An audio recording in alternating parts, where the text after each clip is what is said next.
আজকে তো 31st night না, 12টা বাজতে বাজতে আরো দেরি অনেক। এখানে পটকা টটকা ফুজায় নাকি, বোমা টোমা কিছু নাই না? মাশাআল্লাহ। এই যে নতুন বছরের জন্য প্ল্যান নেন, ঘরটারে কি করে সুখী সমৃদ্ধ বানাবেন। প্রতি মাসের জন্য কয়টা সূরা? 12 মাসে তাহলে কয় সূরা? 12 সূরা। প্রতি সপ্তাহে আপডেট নিবেন, খোঁজ খবর নিবেন, কয় আয়াত হইল তোমার। স্ত্রীর খোঁজ খবর নিবেন, সন্তানের খোঁজ খবর নিবেন, কয় আয়াত হলো। মাস শেষে সবাই সবার কাছ থেকে শুনবেন, ঘরের বরকত বাড়ায় দিবে কে? এরকম ফ্যামিলি আমাদের সবার হোক, আমরা চাই না? হ্যাঁ, স্ত্রী তার স্বামীকে কোরআন তেলাওয়াত করে শোনায়, স্বামী তার স্ত্রীকে কোরআন তেলাওয়াত করে শোনায়, বাবা তার সন্তানকে কোরআন তেলাওয়াত করে শোনায়, সন্তান তার বাবাকে কোরআন তেলাওয়াত করে শোনায়। আপনার ছেলে মেয়েরা যখন কোরআন পড়ে আওয়াজ করে পড়তে বলেন, যাতে ভুল হলে শুধরে দিতে পারেন। এবং প্রতি মাসে যেই সূরাটা মুখস্থ করবেন, ওই সূরাটা তাদাব্বুরে কোরআন করতে হবে, অর্থ জানতে হবে। মাতৃভাষায় কোরআনের অর্থ জানার দরকার আছে না নাই? তাহলে ঘরে কোরআন তেলাওয়াত করবেন। আল্লাহ রাসূল সাল্লাল্লাহু আলাইহি ওয়াসাল্লাম আম্মা জান আয়েশা রাদিয়াল্লাহু তাআলা আনহার কোলের মধ্যে মাথা রেখে কোরআন তেলাওয়াত করতেন। সুবহানাল্লাহ নাই? আল্লাহ রাসূল সাল্লাল্লাহু আলাইহি ওয়াসাল্লাম আম্মা জান আয়েশা রাদিয়াল্লাহু তাআলা আনহার কোলে মাথা রেখে কোরআন তেলাওয়াত করতেন। আম্মা জান আয়েশা রাদিয়াল্লাহু তাআলা আনহা বলেন, কানা রাসূলুল্লাহ সাল্লাল্লাহু আলাইহি ওয়াসাল্লাম ইয়াকরাউল কুরআন ওয়া রাসুহু ফি হাজরি ওয়া আনা হায়েদ। আমার মাসিক চলা অবস্থায়, মেনস্ট্রুয়েশনাল পিরিয়ড চলা অবস্থায় আমার কোলে মাথা রেখে বিশ্বনবী কোরআন তেলাওয়াত করেছেন, আর আমি শুনেছি। চিল্লায় পড়েন সুবহানাল্লাহ। ঘরে শান্তি নাই, কারণ কোরআন তেলাওয়াত নাই। তো কোরআনের তেলাওয়াতও নাই, শান্তিও নাই।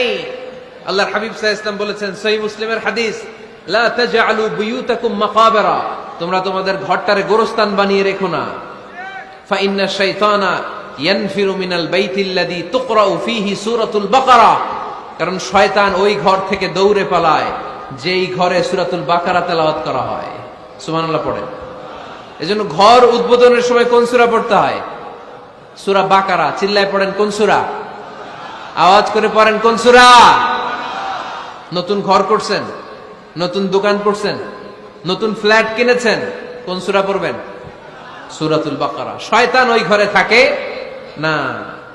সহিহ মুসলিমের আরেকটা হাদিসে আল্লাহ রাসূল সাল্লাল্লাহু আলাইহি ওয়াসাল্লাম বলেছেন, ইকরাউ সূরাতাল বাকারা, তোমরা সূরা বাকারা তেলাওয়াত করো। ফা ইন্না আখযাহা বারাকা, যে সূরা বাকারা পড়ে আল্লাহ তাআলা ওই ঘরটায় বরকত দেয়। ওয়া তারকাহা হাসারা, আর যে সূরা বাকারা পড়ে না সে খালি আফসোস করে। ওয়ালা ইস্তাতিউহাল বাতালা, কোন জিন, কোন পেতনি, কোন ব্ল্যাক ম্যাজিক, কোন জাদু টুনা বান ওই ঘরের কোন সদস্যকে কোনো ক্ষতি করতে পারে না। আবার সূরা বাকারায় একটা আয়াত আছে, কোরআনের সর্বশ্রেষ্ঠ আয়াত। বলেন তো আয়াতটার নাম কি? আওয়াজ করে বলেন কোন আয়াত? আল্লাহর হাবিব সাল্লাল্লাহু আলাইহি ওয়াসাল্লাম বললেন, মান ক্বারা আয়াতাল কুরসি দুবুরা কুল্লি সালাতিন মাকতুবা, প্রত্যেক ফরজ সালাতের পরে যে ব্যক্তি আয়াতুল কুরসি পড়বে তার জান্নাতে যাওয়ার ব্যাপারে আর কোনো বাধা থাকবে না। একটা মাত্র বাধা ছাড়া, সেটা হচ্ছে মরণ। লোকটা মরে না তাই জান্নাতে যায় না, মরলেই জান্নাতি। আওয়াজ করে পড়েন আল্লাহু আকবার। এখন কোরআনের তেলাওয়াত নাই, কোরআন আমরা শিখাতে চাই না, আছে না নাই? আমরা এখন ধর্মপ্রাণ হয়েছি কোরআন ছাড়া। কি ছাড়া? ধর্মপ্রাণ, ধর্মপ্রাণ, আমরা বড়ই ধর্মপ্রাণ। নামাজ রোজার কিছু নাই, ভুলেও ধরি না কোরআন। ধর্মপ্রাণ। রোজ সকালে শুনতাম আগে আল কোরআনের বাণী রে, আল কোরআনের বাণী। এখন শুনি সারে গামার দীপ্ত ফ্যানফেনানি। রোজ সকালে শুনতাম আগে আল কোরআনের বাণী রে, আল কোরআনের বাণী। এখন শুনি সারে গামার দীপ্ত ফ্যানফেনানি। ধর্মপ্রাণ মুসলমান আজকাল হয়েছে মডার্ন। ধর্মপ্রাণ, ধর্মপ্রাণ, আমরা বড়ই ধর্মপ্রাণ। নামাজ রোজার কিছু নাই, ভুলেও ধরি না কোরআন। ধর্মপ্রাণ, ঠিক কি না? প্রতিদিন কোরআন শিখায় যে তার পকেট যায় ফাঁকা রে, তার পকেট যায় ফাঁকা। সপ্তাহে 2 দিন গান শিখায় যে নেয় তো 1000 টাকা। ধর্মপ্রাণ মুসলমান আজকাল হয়েছে মডার্ন, ধর্মপ্রাণ আমরা বড়ই ধর্মপ্রাণ, নামাজ রোজার কিছু নাই, ভুলেও ধরি না কোরআন, ধর্মপ্রাণ। এরকম ধর্মপ্রাণ আমরা কেউ হতে চাই? প্রতিদিন ফজরের পরে আমার ঘর থেকে কোরআন তেলাওয়াত হোক, আমরা চাই কি চাই না? ঘরে সুখ সমৃদ্ধি আর শান্তি আসার মাধ্যম হচ্ছে কোরআন তেলাওয়াত করা। ঘরে কোরআন তেলাওয়াত বাড়ায় দেন, ঘরে শান্তি বাড়ায় দিবে কে? মাঝে মাঝে বেড়াতে যাবেন, ভাবিরে নিয়ে বেড়াতে যাবেন, পারা যাবে? জি হয়। এই যে আপনাদের এখানে জাফলং আছে না, জাফলং আর কি আছে সিলেটে? মাধবকুণ্ড আর হাকালুকি, সবচেয়ে বড় হাওর বাংলাদেশের। আমি গিয়েছিলাম একবার। এই হাকালুকিতে যে দুজন হারায় যাবেন, দুইজন দুই দিকে, পারা যাবে? যাবেন। আল্লাহ রাসূল সাল্লাল্লাহু আলাইহি ওয়াসাল্লাম যেতেন, স্ত্রীদেরকে নিয়ে মরুভূমিতে বেড়াতে যেতেন, আউটিং এ যান, মাঝে মাঝে ফ্যামিলি ট্যুরে যান। কুল সিরু ফিল আরদ সুম্মা আনজুরু কাইফা কানা আকিবাতুল মুকাজ্জিবিন। জমিনে ঘুরে বেড়াও আর দেখো মিথ্যাবাদীরা পৃথিবীতে কি করেছে আর তাদের সাথে আমি কি আচরণ করেছি, ঠিক কিনা? সুযোগ হলে মিশরে যান, ফেরাউনের লাশ দেখে আসেন। কারুনের বাড়িতে যান, ধ্বংসস্তূপ দেখে আসেন। পারলে জর্ডানে যান, মৃত সাগর দেখে আসেন। সমকামিতার কারণে লূত আলাইহিস সালামের কওমের লোকদেরকে আল্লাহ জমিন থেকে উঠি একটা আঘাত করেছেন জমিনে। ফাজআলনা আলিয়াহা সাফিলাহা, জমিনের উপরের মাটিকে আমি নিচে ঢুকিয়েছি, নিচের মাটিকে আমি উপরে ঢুকিয়েছি, উপর থেকে শিলা আর প্রস্তর বৃষ্টি নাজিল করে পুরো জমিনটারে আমি মাসাকার করে দিয়েছি। ওইখানে এখন ডেড সি, লোহিত সাগর, মৃত সাগর। ওখানে কোনো মাছ জন্মায় না, কোনো কাঁকড়া জন্মায় না, ব্যাঙ জন্মায় না, কিচ্ছু জন্মায় না।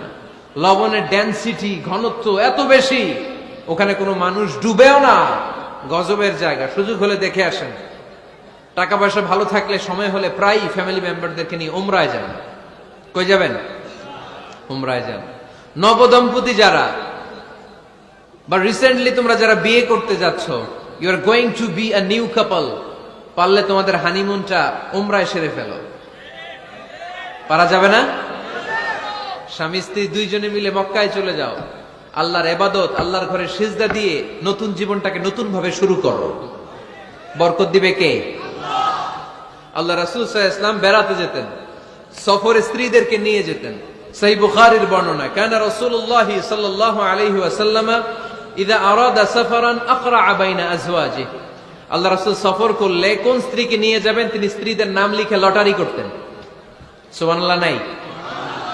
কি করতেন?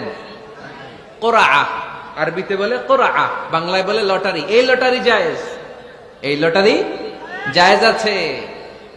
স্ত্রীদের নাম লিখে কোরআ করতেন, লটারি। যার নাম আসতো তাকে নিয়ে আল্লাহর হাবিব সাল্লাল্লাহু আলাইহি ওয়াসাল্লাম সফরে বেরিয়ে যেতেন। সফরে স্ত্রীদের সাথে দৌড়াদৌড়ি করতেন। সুবহানাল্লাহ পড়বেন না? আম্মা জান আয়েশা রাদিয়াল্লাহু তাআলা আনহাকে আল্লাহর হাবিব সাল্লাল্লাহু আলাইহি ওয়াসাল্লাম এত ভালোবাসতেন, আল্লাহর হাবিব সাল্লাল্লাহু আলাইহি ওয়াসাল্লাম বলতেন, আয়েশা চলো দৌড়াদৌড়ি করি। ওই যে দেখা যায় খেজুর গাছ, চলো কে কার আগে যেতে পারে। দুইজন দৌড়ালেন। বিয়ের প্রথম দিকে আম্মা জান আয়েশা রাদিয়াল্লাহু তাআলা আনহা ফার্স্ট হয়ে গেলেন, কারণ তখন তিনি চিকন ছিলেন, এত মোটা ছিলেন না।